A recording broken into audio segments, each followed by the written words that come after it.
This video is going to be on making a setup bearing, in particular. For an example, I have this one here I made for doing a pinion bearing, for setting up on a rear end, setting the pinion depth. So the purpose of a setup bearing, if you don't know, these are press fit onto there. You want to be able to slide them on and off by hand, but still have a nice tight tolerance to where they're not loose on there. In order to do that without having to use a tool or press or something to pull them off, you have to be able to make the inside of this a hair bit bigger so that way you can slide it all off by hand. So I've seen where it was mentioned you can use a brake hone and stuff like that to get this out, engine hone. I tried all that, wore the crap out of the hones and stuff on it, and it really didn't work. So this method I'm going to show you is a lot easier, but it does require the use of the lathe and stuff, so I'll show you that. So this one in particular still has the cage on it. I'll show you over here. The one I have clamped up in there. This one, when I made it, I was able to come and clamp off of that back ring and get it centered and get enough bite on that to actually grind the inside of that. Okay, so this one's already done. I already used this bearing and stuff for what I'm setting up. Now what I'm using this for, this one, the inner part of the race, is I'm using this for pressing axle bearings on. And this is still press fit, so I want to be able to grind the inside of this. And yeah, you can use different pieces of metal and stuff like that in order to use it on the press, but I want to show this, plus I want to show this method of grinding the inside of a hardened bearing race. So this one I've already cut the cage off of. If you look at that there, you can use a grinder. In this case, I end up using a small little bolt cutters. Worked on that. What I'm using for this is a silicon embedded, I think carbide or something like that. I don't remember the exact method in there, but there's one particular type of grinding abrasive that actually works well with hardened materials.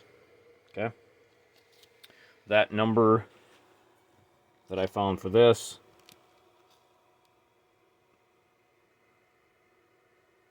is that number there, the Dremel part. Okay, this holder, which I'll show you, here's the part number and manufacturer of that particular part number. Okay, so this Dremel I'm using, Dremel 3000, make a bunch of different ones. This is just the one I have. Has a threaded shank on the end of this. Okay, here's the tool setup.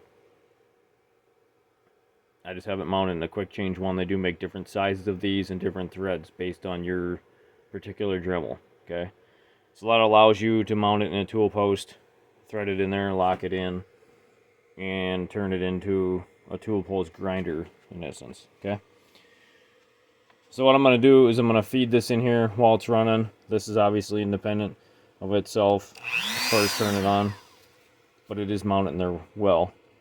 And what I'm going to do is I'll feed this in. I've already touched it off in there, so I'll just move this back a few thousandths. If you're using this for a setup bearing, you want to take light grinds anyway, but you want to check it regularly. Do one pass on it, check it on your pinion and stuff, or whatever you're wanting that bearing to go on, and then keep redoing it.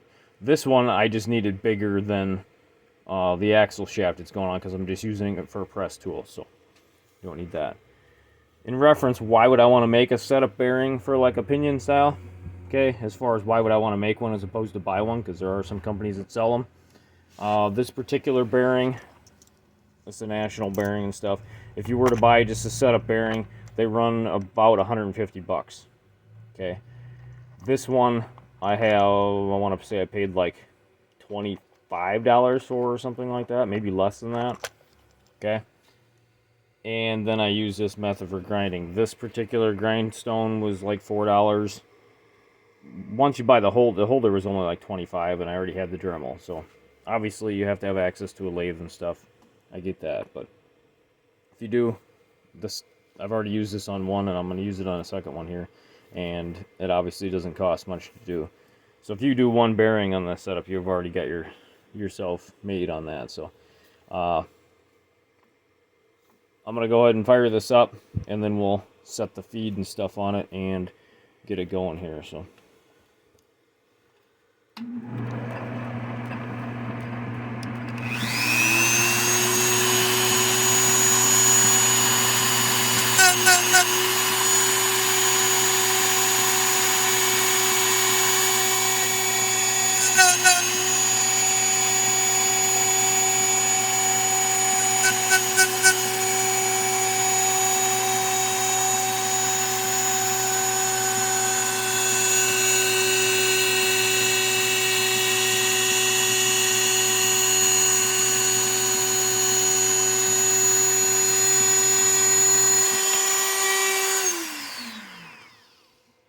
So I'm going to stop it here so that way maybe you can see inside without getting too close in there.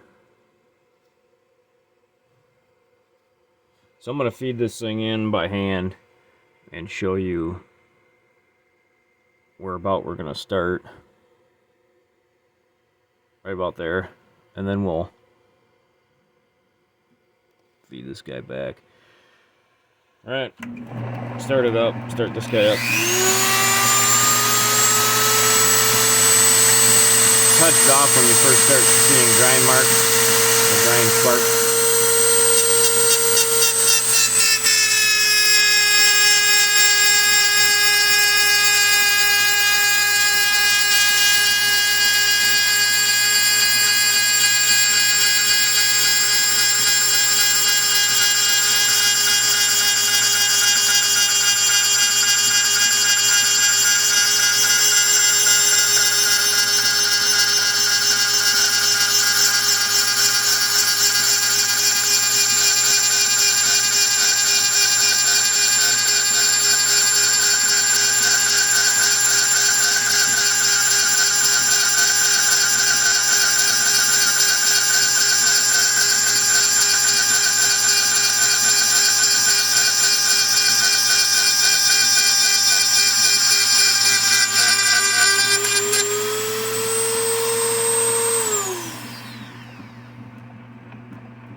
If I were using this for a setup bearing for a pinion thing, I probably would have taken a little bit lighter pass to it, but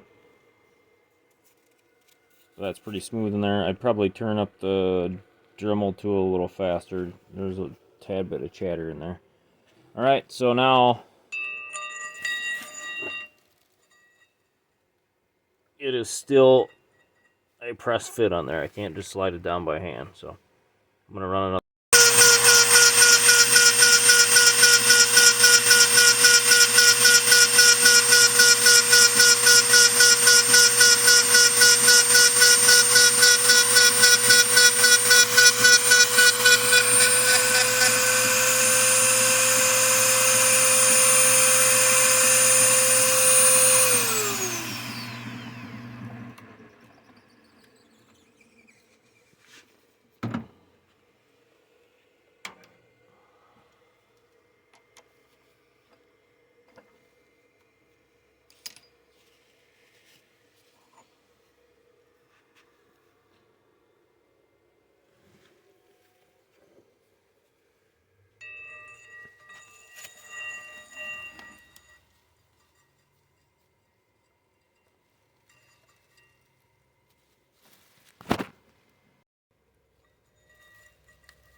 There it is. That's probably about 10 passes on that to get it to fit, and it's got a little wiggle to it. But this one I'm going to use for a press fixture anyway, because this portion of the shaft where my thumb's at is all straight down, is all press fit area, because it's got those collars on there that press on after the bearing. So I wouldn't be able to just use the old bearing to push it on like you can with some bearings.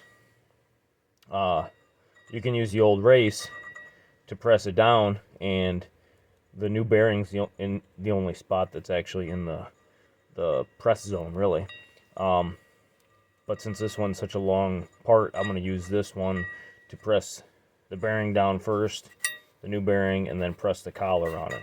And since I'm in that zone, I don't want this getting locked on there, so that'll work for that. So, and if you're using it for a pinion bearing, just keep using it, trying it on there. It works really well for this particular setup.